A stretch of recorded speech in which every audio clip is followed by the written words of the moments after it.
psychologist in private practice, and I teach human sexuality at the University of Texas at Austin. Well, you send them a link to this website, first of all, because we have a whole piece here on parenting young people who are heading off for their careers.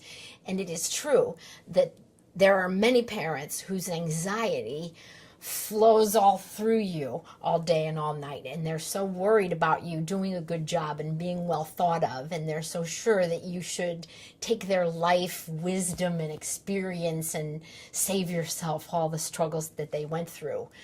And sometimes there are parents you have to have kind of a stern talking to about.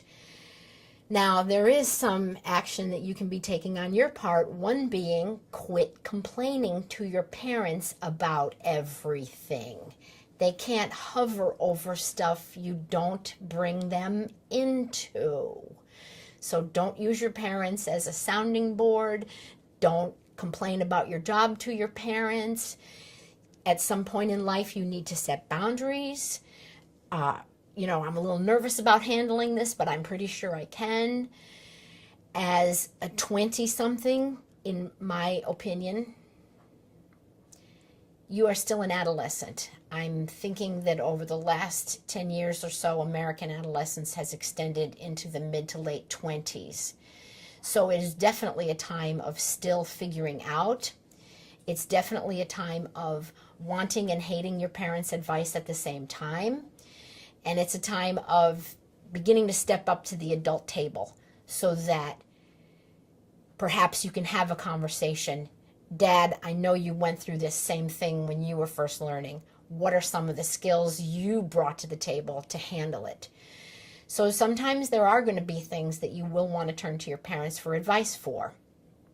If they're freaky, anxiety-riddled parents, that's kind of tricky, but you know your parents, and you can tease out what's good advice from just your parents losing sleep over you. At the same time, you got to start owning your problems, owning your responsibility, conveying to your parents, I got this, I'm sure I can do this, kind of allaying your fears that you're going to be wanting to move home because your parents have turned your room into something else already. They aren't really wanting you to move back home.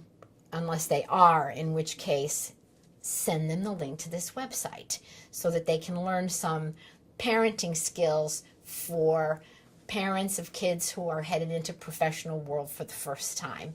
They may need some boning up on their skills as well. So sometimes it's not all you. Sometimes it's hard for your parents to calm down.